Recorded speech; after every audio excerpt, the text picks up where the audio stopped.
And welcome back. And now we're along with our special guest for today. We have U.S. Congressman and Republican United States Senate candidate Todd Akin with us. And Representative Akin, it's good to have you with us. Well, it's a pleasure to join you and a pleasure to be down here in the Boot Heel.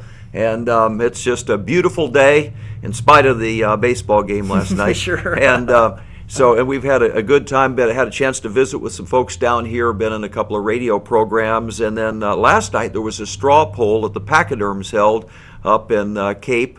And we came out 96% on that straw poll, or a couple of other people running for the U.S. Senate to challenge Claire McCaskill. Okay, so good news in your campaign so far? Well, it was a little better than we expected, 96%. We thought, well, that's kind of a shutout. Sure. And let's just talk about you briefly, about where you are, where you're from, and what district are you in? Well, currently I'm a congressman from District 2 in the state of Missouri, which is Lincoln County, St. Charles County, and a third of St. Louis County. And so I touched Joanne sort of on the southern corner there.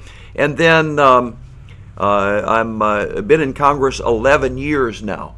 I'm a little bit of an odd person to be in politics because I'm an engineer by training. I was an Army combat engineer. Then I worked for IBM, and then I was in charge of maintenance in a steel mill, all kind of different things to do. But as I got more concerned about our country, I ran for the state legislature. And about that time, I had given my life to the Lord, and so that sort of felt like a little bit of a change from the business world over to try to do public service. And so I was a state rep for 12 years, and then now 11 years in the U.S. Congress. I'm essentially a Ronald Reagan conservative. First of all, as you call, that's going to be the idea that we believe in freedom. We don't think it's the job of the government to cut up one little pie and give you little pieces of it, but rather we're going to make a lot of pies and let people be free to be productive and to start their own businesses, do whatever God puts on their heart to do. So first of all, economic freedom. Of course, Reagan was for traditional values. I'm pro-life, pro-gun, and all those kinds of things. And then the third leg of the Reagan conservatism was strong defense.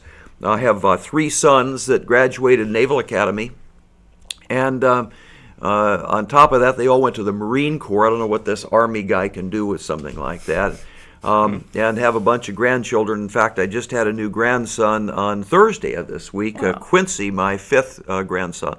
And then, the Ronald Reagan stool was strong defense. I'm on the Armed Services Committee. I take a look at the history of this country. It's important that we're strong. That's what gives us a peaceful living and also allows the trade that we enjoy around the world to take place because we are strong. So basically a Ronald Reagan conservative. And you've said you've been in office for the past 11 years Right. in the U.S. House. So Right. a lot of things have happened in government in the past 11 years. You're talking about the wars. You're talking about the big bailouts of the financial crisis. So Right. that's a lot that's happened in the past 11 years that you've been around for. Well, that's true. And, right now in the Republican Party, everybody says, well, I'm a conservative. Well, what I'm talking about is not a party, but a principle designed conservatism. So I get there. It's 2001. The first bill comes up, H.R. 1. And it's No Child Left Behind. Now, what that bill did was it gave more money and more power to the Department of Education. And so my first bill, I'm voting no on it because I didn't even think we should have a Department of Education. I don't think it adds anything to the education of our kids to have a bunch of bureaucrats in D.C. doing the things that they do. So I voted no on that bill. And I think that's been a pattern that where the party went one way, I tried to stick with a conservative position on things. And sometimes that was under tremendous political pressure. And so I guess you'd say I'm proven or tested under fire. And I think that's what makes me distinctive from a bunch of other people who say they're conservatives. I've been there. I've felt the pressure. I've had the president call me several times personally asking me to vote a particular way, and I didn't do it. Now, Obama has not... President Bush? Yeah, Okay. a president that I like and respect, which makes it harder to say no, Now, Obama has not bothered to call me, and I voted no on all of that sort of stuff. But I also voted no on the Wall Street bailout, the major expansion of an entitlement program. So some of those things where I thought we didn't have the money or it wasn't the right thing to do, I voted no on those items. But I think if you look at my record, you'd see it's pretty much a principled conservative, pretty much like Ronald Reagan right down the line. So obviously pro-life and pro-gun and those kinds of things. Okay. And the Missouri Senate seat currently held by Senator Claire McCaskill, that's going to be getting a lot of national attention because the Democrats have a slight lead in the Senate when it comes to seats, and that's going to be one of the hotly contested seats in the nation. So that's going to be a lot of attention on the Missouri Senate seat this year. You're absolutely right, Tyler. Here's kind of the way things are, the way I see things. And first of all, people need to understand the economic situation in Washington, D.C. A lot of people think it's pretty bad, and they're wrong.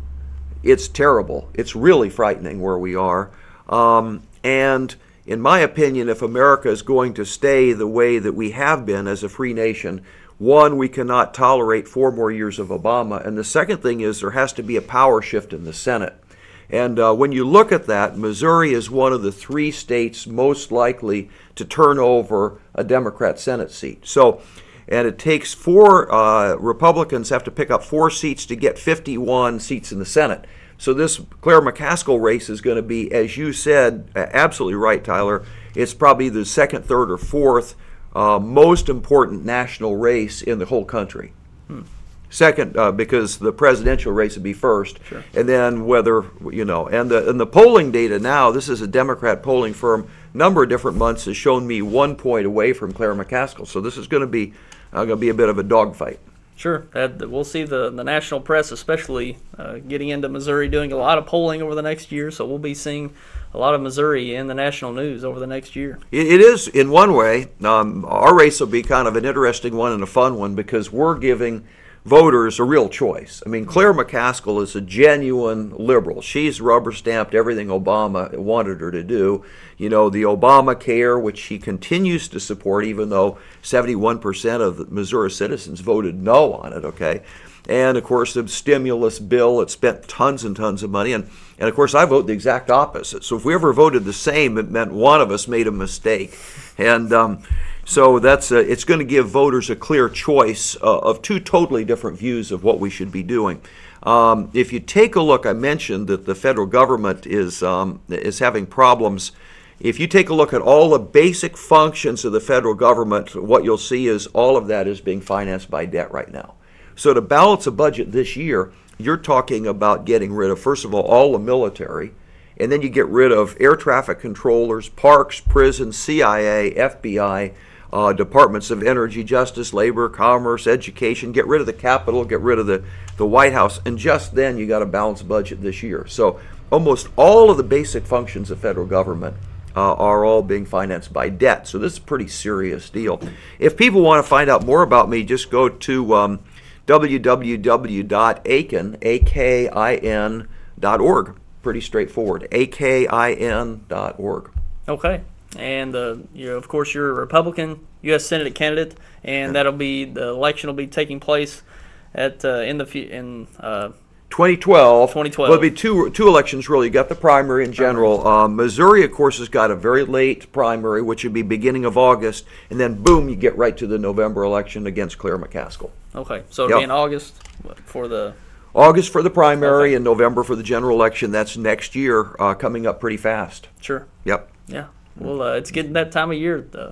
The spirit and the enthusiasm's all around. So we'll be definitely looking forward to seeing how it all plays out in this election cycle. Representative Akin, anything else you'd like to share with our viewers? Well, some people may have been aware of the fact that you've got this. The Health and Human Services Department has required now that they want to capture everybody's medical records, which is a huge infringement on privacy. If you're worried about the federal government collecting your medical records, what you might want to do is go to our website, www.akin.org, and we have a place here where you can sign up a petition that says, I don't want the federal government collecting the information on all of my medical history. And that's something that's part of the Obamacare, which is being implemented by HHS, or Health and Human Services. Okay. All right. Well, Representative Akin, we sure appreciate your time and stopping by with us to talk with our viewers today.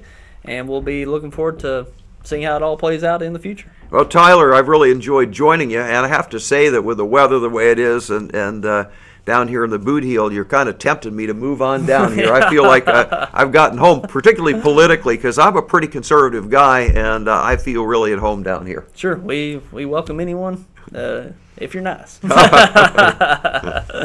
Well, again, Representative Akin, we wish you luck going forward and have a safe trip around the state. Good. Thank you so much, Tyler. All right. Pleasure chatting with you. Sure, no Yep, problem. Thanks. And we'll go ahead and move on to our schedule.